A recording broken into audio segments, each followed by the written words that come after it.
world championship, combining studies and racing becomes pretty difficult. Of course, I see. So you did 2 years of karting and then you stopped, and how did you get back to racing? So I was moving around. I was living in Russia until 2010, until I was 11. Then I moved to Germany for a few months. I lived in Munich. Then I moved to Switzerland, and then I moved already to Spain. So I moved to Spain in 2013 at the age of 14. And I got back here because my father again proposed me to probably just give it a try. I always wanted to, and there was never much of an opportunity in Switzerland, Germany, or Russia anyway. Mm-hmm. And by accident I met my coach, Neil Montserrat, whom you can actually see in the picture also here. It's just everything started back then. I started training, and everything grown into a team. And Neil was an ex-professional driver, and I was one of his trainees. And he just basically completely showed me everything again from the start, because I was already at the age of 14, and at the age of 14 it's complicated to get back to karting, especially because you're too old. If you do karting, you have to do it from the period of 7 to 14. At 14 you already jump to cars, and that's what I had to do.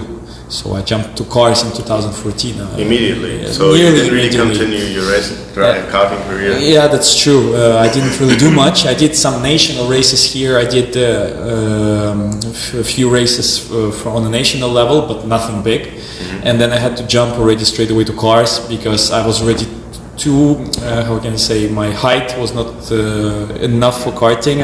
I was too high. And in general, too tall, yes. And I had to move to cars because it already was the age and the time to do it. Okay, and why would you even go back to karts if you can directly race in karts? So why should you even race in karts? That's a really nice question, because karts, don't people really recognize this, but all the racing drivers, all Formula 1, all the big names come from karting. I mean, they have a big base of karting. And what karting gives you is just everything.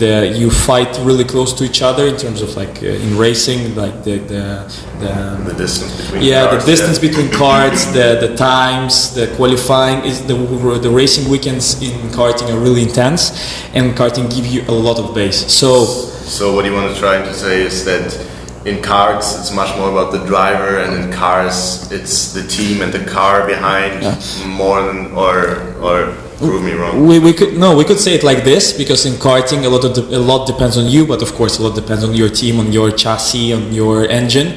But the thing is that psychologically, I would say a racing weekend in karting is much more intense than in any other race in cars.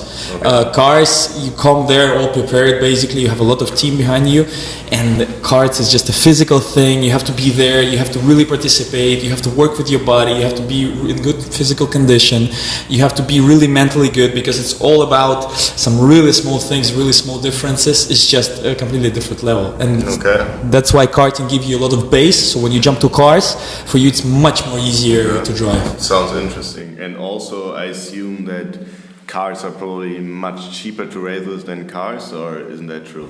It's not really true. Depends where championship you are again. For example, a race in World Championship of karting can cost you around 25,000 euros for a racing weekend, because you need to have so many people there, mechanics, chassis, different chassis, and but this is the World Championship. Usual race of karting will set you back around 3,000-4,000 euros, I would say, on the national or level of Spanish championship, for example, is like this. And it's just a really intense thing. It's really intense. Cars on the other way, depends which championship you race and which category you are, can again set you back from 5,000 to 6,000 euros per race to 100,000 euros per race. It's crazy numbers and crazy gaps there. It depends what you do. It's a really expensive sport. So to sum up this, the main point for you to go to cars was your height and weight, I guess, and that's why you had to continue in cars. But The now, age already, yeah. the age was also one of the Okay. reasons. And now, looking back, do you regret it, or you think it was the right step to go directly into cars? It was the right step. There was no other choice, but I regret deeply that I didn't continue in 2007 because I think I could have a much better base and much more skills than I have now, and I could be much more better prepared for cars racing, because that's what I see when people come from karting who have 10 years of karting experience, and I just compare them to myself. Yeah, the difference is not big, but there's this 2 free tenths that these people are able to extract from cars just because of their experience, and the karting gives most of it, you know. Okay. So you say basically that karting is more psychologically enduring. Would you think that like karting on a high level is a lot harder than let's say low tier car racing? It is indeed. I mean, highest tier years of karting, like world karting championship, you can compare it only, I would say, the Formula One. It's this level of psychological pressure and physical pressure, I would say. Physically, karting is really demanding, Yes. because you have to work a lot with the body, especially when how you take the corners and everything. And if you race in, for example, Caseta 2, it's one of the categories with the shifters, so it's with the gears, the karts. The G's there, they can reach up to 3, 4, 5 G's, because you brake and then you For accelerate. people that don't know what is G-force is basically in a corner the weight your body has to. It's maybe you explain it better. lateral acceleration, basically. So Yeah. this is the force that moves you from side to side. Yeah. So you can say that 3 Gs feels like 3 times your body weight. Yeah, and Getting pulled into one direction. well, so the people, the humans who fly to space, they experience about 9.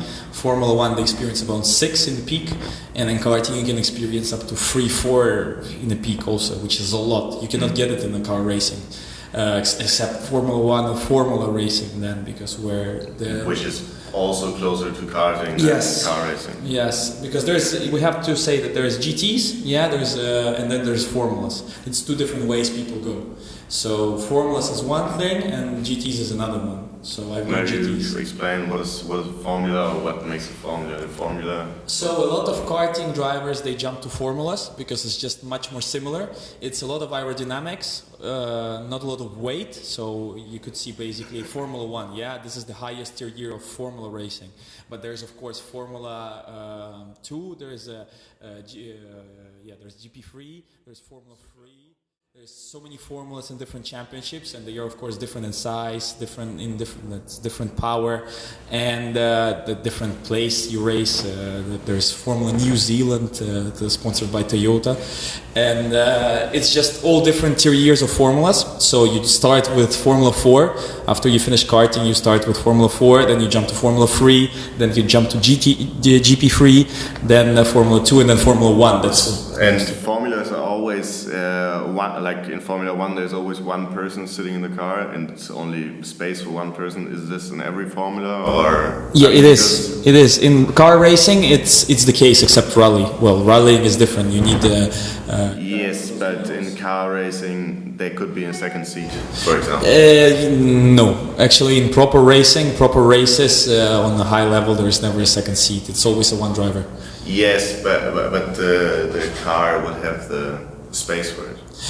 Yeah, but they never put it. Only for track days, I would say, or deep laps, how we call them. So when you drive people around the track just for fun. All right. And why didn't you go in 2014 to the formula racing, but instead to cars? It's also a really good question, because I knew that the budget for formula racing is 2 times, 3 times higher. Okay. Formula racing is much more expensive in any class. It doesn't matter. So the low tier year formulas, because the cars, I mean, they are just more expensive. The maintenance, the setup, and especially the materials. I mean, it's all carbon fiber, and it's just much more expensive. And you have to order. If you have a crash, for example, it will set you back a lot, because you have to order specific parts for a specific car. It's not that you race with the Renault Clio, as I did, and you can order order parts from Renault, which is not expensive. And then you race with Seat, you order parts from Seat, which is again not expensive. And Formula car doesn't share any parts with anyone, so you have to order a thing that has to suit the car. I see.